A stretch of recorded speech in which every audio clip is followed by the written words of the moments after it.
La Fresh Morning.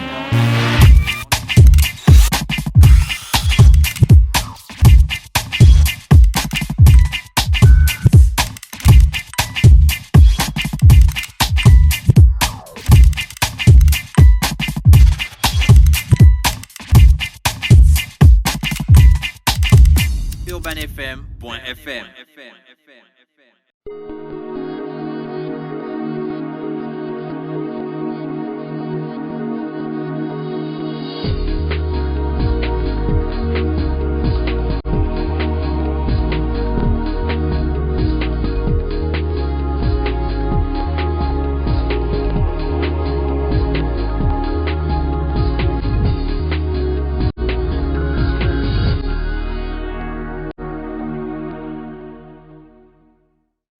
Urban FM.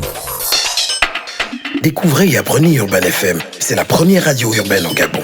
Urban FM, c'est aussi une équipe de jeunes dynamiques à votre écoute pour vous satisfaire. La recherche d'une qualité de son parfaite, de nouvelles techniques de communication. Urban FM, c'est une nouvelle manière de voir et de faire de la radio. Grâce à Urban FM, vous n'écouterez plus la radio de la même façon. Entrez dans l'univers Urban FM 104.5, la station urbaine. 104.5, 104.5, 104.5. Urban FM. Urban FM. Le réveil matinal le plus hot de la capitale sur leur radio. La plus haute de la capitale. Et bienvenue dans la rubrique qui n'a toujours pas de sponsor.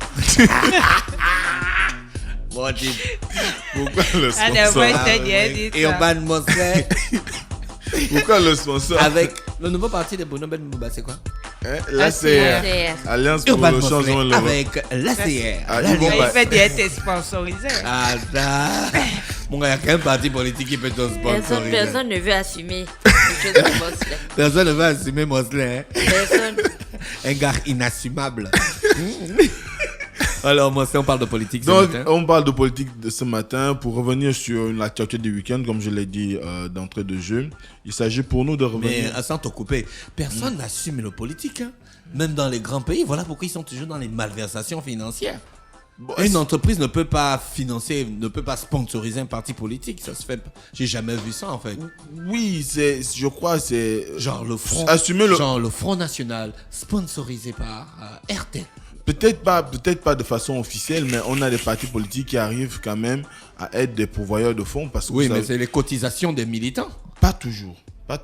Vous avez des donateurs. Ouais, des donateurs. Vous avez des hommes d'affaires qui sont suffisamment cotés, qui arrivent parfois à être des mentors sur le plan financier de certains acteurs politiques. D'ailleurs, vous voyez le greffe qui est fait actuellement à Emmanuel Macron, on dit qu'il est issu de la finance, donc ce qui sous-entend qu'il serait le candidat de la finance. Mais ce qui est sûr, c'est que dans chaque activité, mais c'est pas du sponsoring en fait, on n'appelle pas ça sponsoring. Bon, c'est peut-être un autre terme, c'est peut-être un autre terme, mais ce qui est sûr, c'est que lorsqu'on prend de l'argent qu'on donne à quelqu'un pour qu'il puisse se déployer pour faire vendre ses idées, on est en train de le sponsoriser. On peut appeler cela parrainage ou encore aide, mais le plus important, c'est quand on pose le geste de lui donner de l'argent pour qu'il puisse vendre ou présenter ses idées, c'est qu'on... Donc tu peux être le patron d'une grosse boîte comme par exemple Total, sponsoriser un homme politique, mais pas au nom de la société. Bah oui. À ton nom personnel. Tu peux le faire en ton nom personnel, mais comme très souvent, vous savez, quand on a à charge la gestion d'une entreprise et qu'on s'inscrit dans la logique de soutenir quelqu'un, eh bien, aussi bien vous et l'entité que vous représentez, tout de suite l'opinion publique considère que c'est tout ça qui fait le soutien que vous apportez à l'individu. C'est pourquoi vous verrez qu'aujourd'hui, de plus en plus, lorsqu'il y a des campagnes ou lorsqu'il y a des activités politiques, vous verrez toujours soit les candidats à une élection, qu'il s'agisse des législatives ou encore la présidentielle surtout, il y a toujours une rencontre avec le monde de la finance ou de l'entreprise, parce que ce sont eux qui détiennent les capitaux en réalité.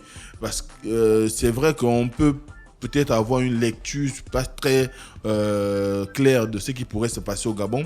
Mais on a vu par exemple avant l'élection présidentielle en France, on a vu Emmanuel Macron par exemple faire le tour des grandes villes, des grandes capitales pour organiser des dîners avec des hommes d'affaires ou encore avec des potentiels mécènes, mais c'était des dîners qui avaient un sens, qui allaient dans le sens de lever des fonds comme le ferait une start-up, tu vois. Je Donc, vois. Évidemment, c'est chercher le financement. Je crois que c'est la même chose qui se passe ici, peut-être pas à la même échelle, parce qu'ici encore on est dans des réseaux flous où les candidats n'arrivent pas pleinement à organiser des rencontres. Mais toi, est-ce qu'un homme politique t'a déjà donné de l'argent pour faire une quelconque rubrique ou quoi que ce soit? Non. Donc, Disons la vérité. Tu n'as jamais été influencé. Tu n'as jamais reçu des pots de vin. Quand on dit des non, pots de pas vin, des pots de vin. Ça, Non. c'est pas le C'est quoi cas des les pots de vin. Les pots de vin, c'est dans le cas de la corruption. C'est la corruption. Mais Là, c'est des espèces L'histoire sonnantes des- et trébuchantes. trébuchantes, Ça veut donc dire que ce que tu vas dire là, c'est mauvais. Bon, si on parle de l'ACR, Ouais, on parle là. tu confirmes que tu n'as pas reçu des espèces Je n'ai jamais sonnantes. reçu de l'argent de qui que ce soit. Peu importe le bord, peu importe la situation, nulle part. Ni Bon, espèce, ni trébuchante. ni encore moins sonnante. Ni sonnante.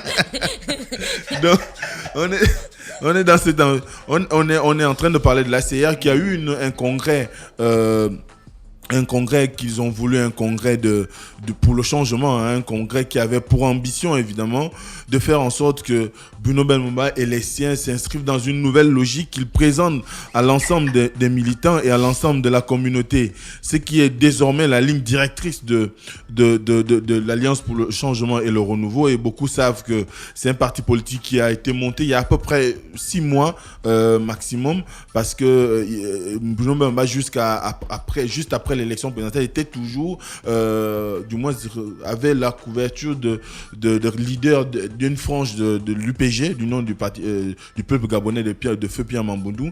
Et à ce titre, évidemment, il a eu beaucoup de griefs à son encontre, où on estimait que c'est lui qui avait, il était l'un de ceux qui ont participé à dynamiter le parti, notamment avec la décision qu'on connaît aujourd'hui, une partie dirigée par Moukani Wangou, une autre par Mbumba Nzengi, et lui il avait choisi une ligne claire. Il a dit bon, je m'estime toujours on va dire héritier de Pierre Mamboundou. D'ailleurs, lors du congrès de l'ACR, dans son allocution, il a s'est adressé au peuple de Pierre Mamboundou et de André Mba-Obam, dont il réclame l'héritage, parce qu'il dit être l'héritier de Pierre Mamboundou et d'André Mba-Obam. Alors évidemment, lui, il avait choisi clairement de mettre en place une formation qui a commué, qu'il est parti d'une aide de l'UPG pour devenir l'Alliance pour le changement et le renouveau. Et c'était il y a à peu près 6 mois, c'était au mois d'octobre 2016, tout le monde se rappellera. C'était un besoin pour lui de sauter le pas, pour dire, comme hier j'ai porté ces couleurs, qu'aujourd'hui je parais comme celui qui aurait contribué au délitement. Bon, je vais essayer de rebondir autrement. Donc, et là, on le retrouve, tout le monde sait qu'il est vice-premier ministre de la République sous le gouvernement Emmanuel Isozen Gondé, et évidemment il s'inscrit de plus en plus dans une logique qui voudrait qu'à chaque fois qu'il y a une situation au sein du gouvernement, il ne cesse de sortir du bois pour dire soit qu'il est attaqué ou qu'il y a un complot contre lui. D'ailleurs, il y a quelque temps, on était revenu sur une actualité qu'il avait postée disant qu'il y aurait un complot d'atteinte à sa personne, du moins au niveau sur le plan physique de sa personne.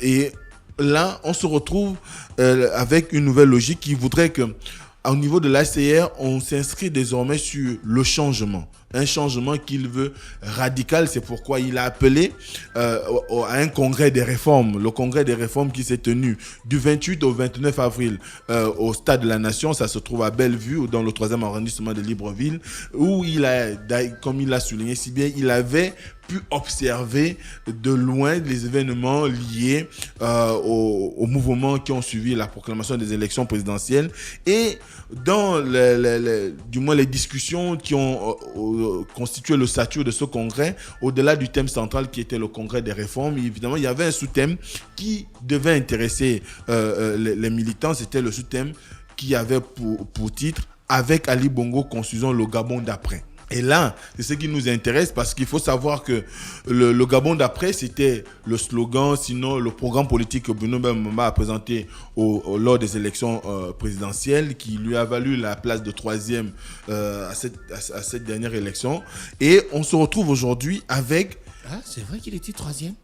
Ouais. Oui, il était 3e. Oui. Avec En termes 0, de- quelque chose. non 0,4, je crois. En termes de pourcentage. Oui. Oui. Et les autres, il y avait plein de candidats, non? Oui, ils avaient les 0, c'est pour ça que les opposants, là, quand les membres de l'opposition parlent d'eux, ils disent toujours Les 0%. les 0%. Donc Parce C'était que le premier des 0%, le en candidat fait. Ali Monsieur Syria Bongo et le Rouranjami candidat n'avait Ping. pas tort, c'est des tigres en papier. Parce que le donne candidat une Ali régie. Bongo et le candidat Ping se Bah, sont partagés Animalier. plus de combien de pourcentage à Plus tous de les deux. 80%. Plus de 80%. Donc, évidemment, il était le premier des 0%.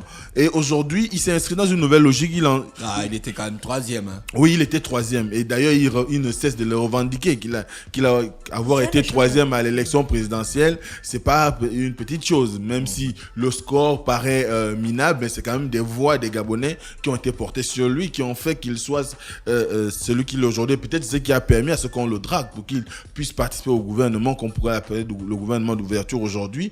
Parce que dans ce gouvernement, on voit bien qu'il y a des personnalités qu'on essaie à chaque fois de faire entrer. On a vu le cas de Biendi Manganga qui représente le PSD, le parti dirigé par Pierre-Claver Mangaba-Moussavou, qui est de l'opposition. On a Estelle Ondo, transfuge de l'Union nationale. Pierre-Claver Mangaba-Moussavou, il était un candidat. Il était candidat, c'était un des 0%.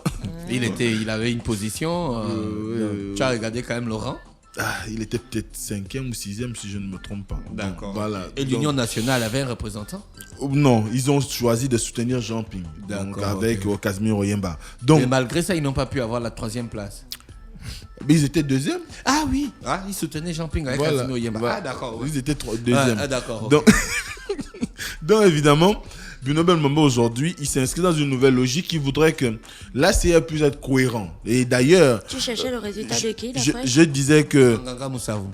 je disais tout à l'heure qu'au moment d'adhérer, du moins quand il y a une situation au niveau du gouvernement, Bruno Bembemba ne cesse de sortir du bois pour dire clairement ce qui bloque, ce qui ne va pas. Et il a toujours dit que les ennemis d'Ali Bongo n'étaient pas forcément dans les rangs de l'opposition, mais beaucoup plus ses amis, son entourage, les personnalités qui l'entourent. Et ce qui fait que aujourd'hui, il se retrouve dans un environnement où avec tout ce qu'il y a comme attitude autour de sa personne, où on peut avoir de la sympathie ou pas, mais n'empêche qu'il est celui qui aujourd'hui se constitue comme un meilleur relais de la volonté d'Ali Bongo de faire en sorte que les lignes bougent, parce qu'il estime qu'aujourd'hui il incarne au mieux la volonté de changement. Et c'est d'ailleurs la raison pour laquelle il a dit d'entame de jeu de son discours, je le cite, je ouvre les guillemets: nous soutenons le président de la République, monsieur Ali Bongo Ondimba, sans appuyer le système despotique du Parti démocratique gabonais. Nous sommes les soutiens du président de la République en tant qu'institution parce que nous refusons l'effondrement de l'État gabonais. Et là, je ferme les guillemets.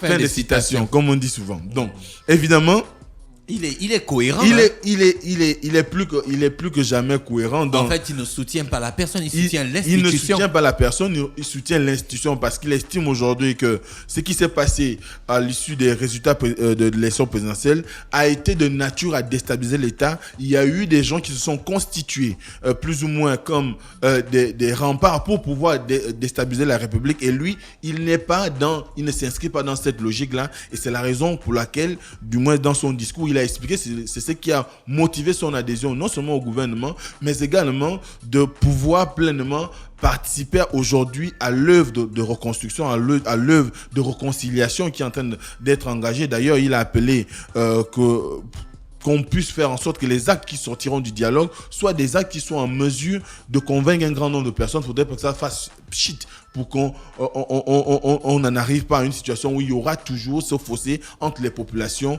et les politiques, parce qu'il faut aujourd'hui que les Gabonais arrivent à une situation de réconciliation.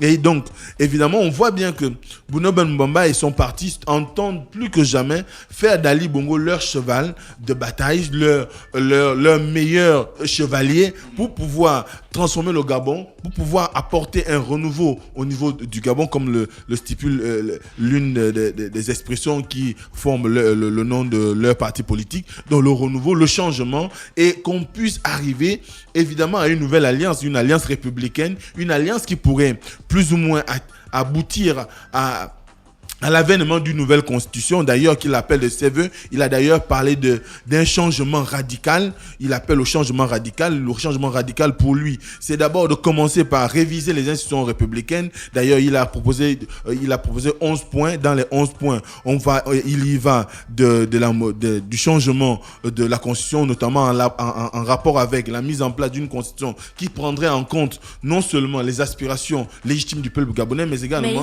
qui s'inscrit. Oui, il est au dialogue à travers son secrétaire général, donc un Tchorere qui représente l'ACR au niveau du bureau. Donc les propositions qu'il a lues durant leur assemblée générale, là, si je peux appeler ça comme ça, c'est les mêmes qu'il a envoyés aussi au dialogue. Certainement. Parce qu'il faut aussi participer là-bas. Certainement que ce sont les mêmes propositions. Donc il propose lui qu'on ait une inscription dans la loi, dans la nouvelle loi, la nouvelle constitution qu'il appelle de ses voeux, qui tienne compte des valeurs africaines et gabonaises, qu'on y mette beaucoup plus de sagesse africaine. Et d'ailleurs, dans l'un des points, il appelle à la suppression, par exemple, du Sénat, en lieu et place d'une chambre haute qui serait beaucoup plus un conseil de sages, dans lequel on va retrouver comme un comité d'éthique, avec un certain nombre de spécialistes de Gabonais suffisamment outillés sur le plan intellectuel et moral, qui pourraient revenir sur les décisions, par exemple, contrôler l'action du Parlement et consorts, donc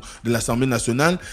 Donc, il propose la suppression du Sénat, qui sera remplacé par un comité de sages. Ce comité de sages, évidemment, doit tenir compte des valeurs africaines. Il faut changer la façon de gouverner, la manière de gouverner la République. Il faut désormais qu'il y ait des principes et des valeurs et des normes qui soient instituées, basées sur les coutumes et traditions gabonaises, qui n'ont pas toujours été les plus mauvaises, mais qu'il faudrait simplement trouver le juste milieu pour créer l'originalité. D'ailleurs, il appelle de tous ses voeux à ce que la constitution qui sortira des actes du dialogue, si tel est qu'il y a un référendum qui appelle à la modification de la constitution, et bien que cette constitution soit la première en Afrique à être originale, à être dépoussiérée de l'héritage colonial, et qu'on puisse arriver à une originalité, à une constitution qui pourrait faire la symbiose entre les normes modernes de gestion de la République, mais également l'organisation des sociétés qui a toujours été celle des peuples de l'Afrique et du Gabon.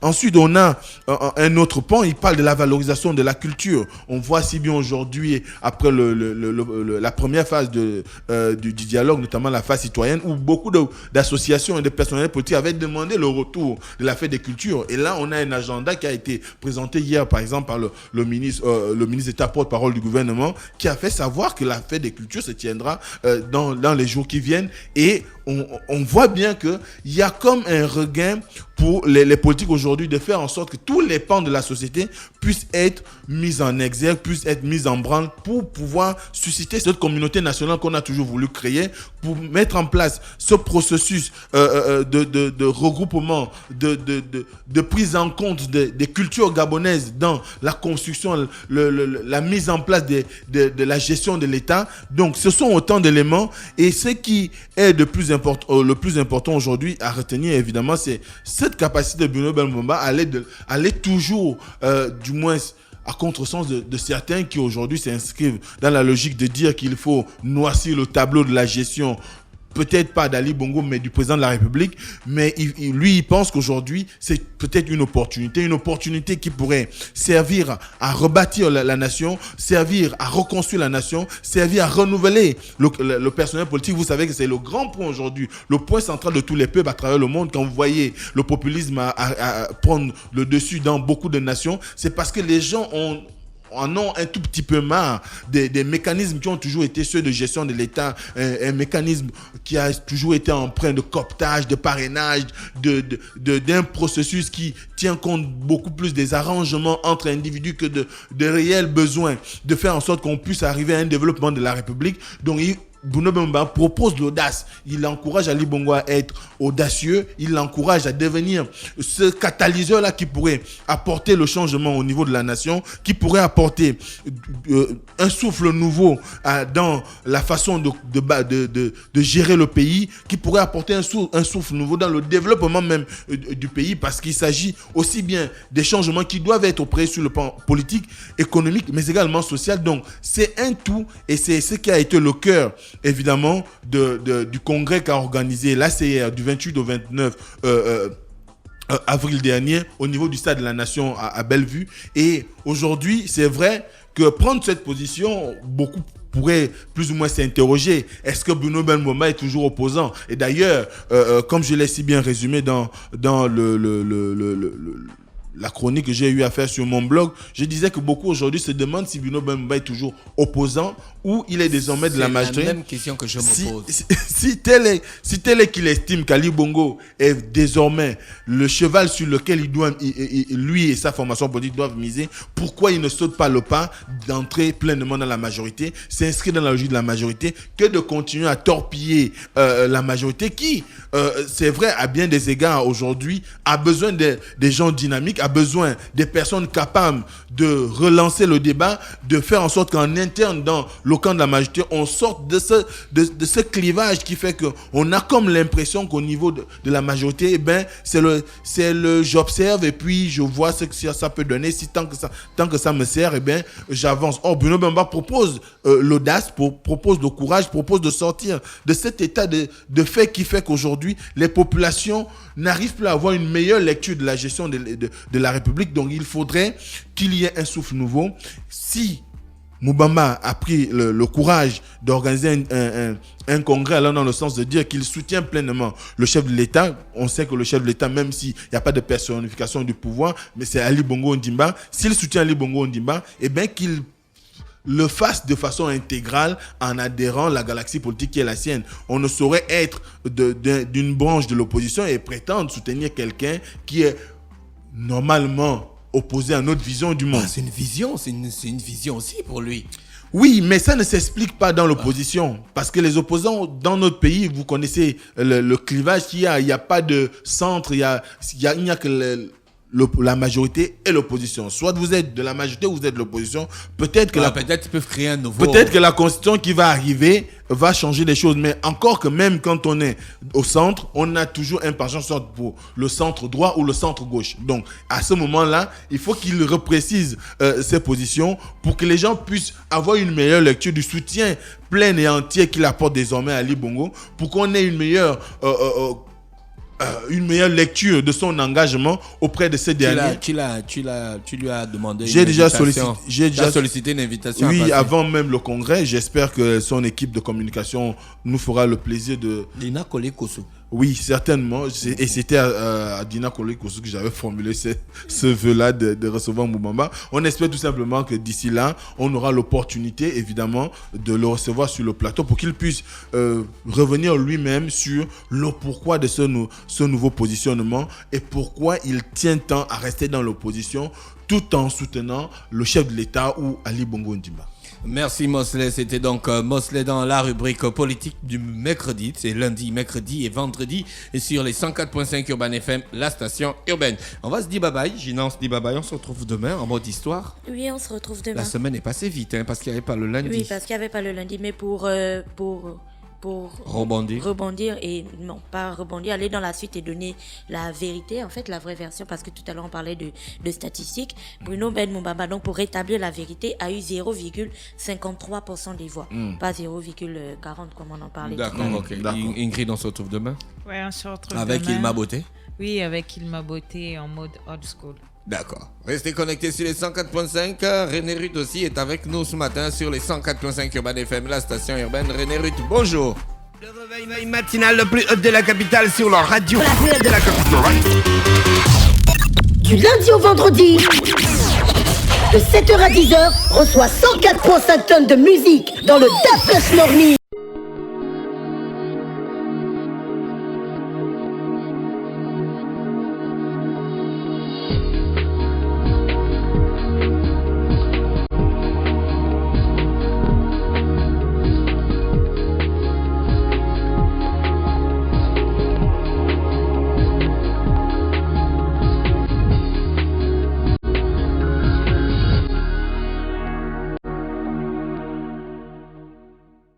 Urban FM. Découvrez et apprenez Urban FM. C'est la première radio urbaine au Gabon. Urban FM, c'est aussi une équipe de jeunes dynamiques à votre écoute pour vous satisfaire. La recherche d'une qualité de son parfaite, de nouvelles techniques de communication. Urban FM, c'est une nouvelle manière de voir et de faire de la radio. Grâce à Urban FM, vous n'écouterez plus la radio de la même façon. Entrez dans l'univers Urban FM 104.5, la station urbaine. 104.5, 104.5, 104.5. Urban FM. Urban FM. Stop Fresh Morning.